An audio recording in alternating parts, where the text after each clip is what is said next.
We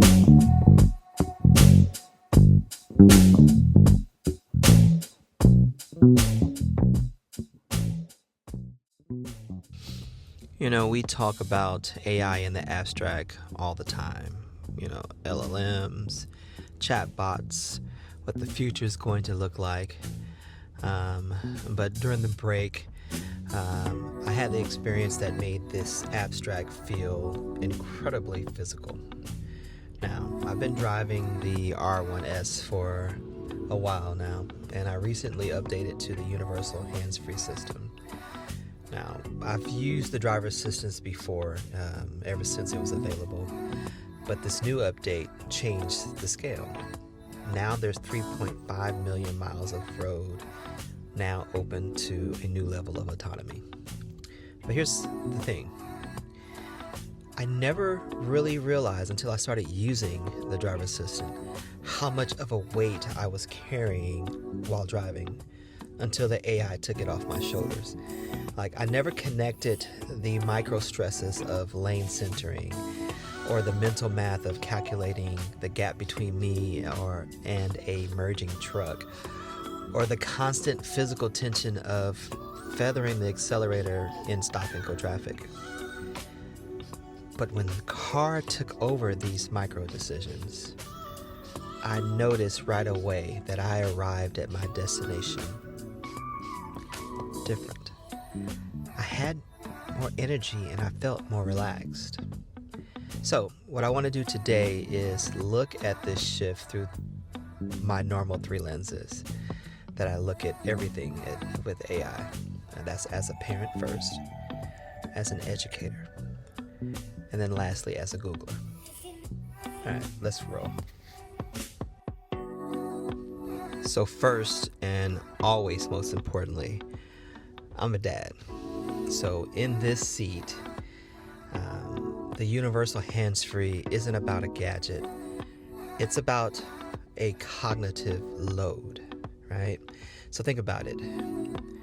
When you're in the parent brain while driving, you're navigating traffic, but you're also listening for the tone of the teenage drama that ensued at school today. Or you're trying to answer the why do I have to write an essay to get into college, Dad question. Or just worrying about the band schedule because I'm a band dad. Now, when I'm manually driving, that means my brain is at 95% capacity, just trying to keep the 7,000-pound SUV between the lines. But here's the shift with AI. With this update, the AI handles the monotonous high-stakes task. It doesn't get distracted. It doesn't have a long day at the office. So by letting the AI manage the distance and the lane centering, I'm reclaiming emotional bandwidth. I'm arriving home not spent, but I'm ready to engage instead. I'm a safer parent, not just because the car has sensors, but because the person behind the wheel isn't cognitively exhausted by the time I hit the driveway. That is something to value.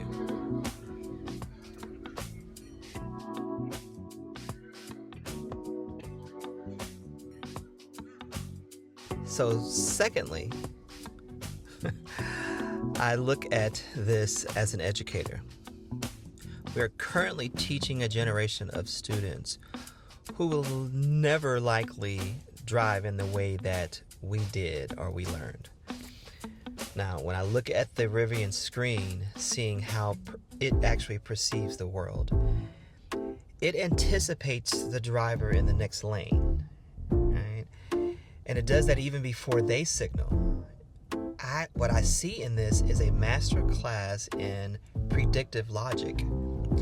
See, the lesson is, as an educator, this experience reinforces that we need to stop teaching the rote task and start teaching system oversight. Right? Manual driving is a rote task, like stay in your lane, maintain the speed, watch for stoplights. But the autonomous driving experience requires me to be a human in the loop. I have to understand the system's limitations. So, with that said, that means we need to prepare the kids for a world where AI handles the execution and humans handle the intent and ethics. If my car can learn to navigate 3.5 million miles of road, then our students need to learn how to navigate the implications of that intelligence. Y'all, we are actually moving from being operators to orchestrators, and that needs to shift in how we teach.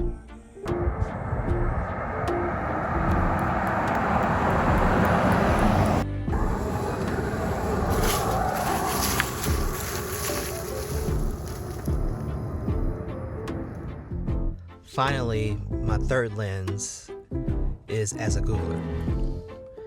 Now, at Google, our North Star is being helpful. We ask, how does this technology solve a real-world human problem? Now, the Rivian update is a perfect example of helpful AI, and it's done at scale. It's not just about the cool factor, it's about reducing human friction. In the tech world, we often talk about latency. That is the delay between a command and an action. But there's also human latency. You can ask your teenagers about that. But that fatigue that builds up over a long day creates that latency. By moving autonomy from 150,000 miles to 3.5 million miles, Rivian is doing what we strive in software. We're making the complex feel invisible. Now, the insight here is this is what we call background AI. It's not a chatbot you talk to, it's a large driving model, an LDM. And it lives in the shadows of your experience. So as a Googler, this reminds me that the most powerful AI, it isn't the one that shouts the loudest. It's the one that gives you back your time and your energy without you even noticing it happened.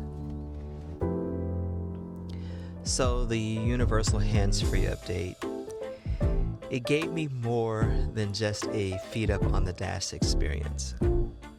I promise you, that's not what I actually do. What it did was give me an energy dividend. I saved a bit of my soul on I-35 or I-20 or 45, wherever I'm traveling. And I arrived as a more present dad, a more visionary educator, and a more inspired Googler. See, AI is often framed as something that will replace us. But I promise you, sitting in this R1S, I realize it's actually here to restore us. All right. Thank you for giving me about 8 minutes. Happy learning.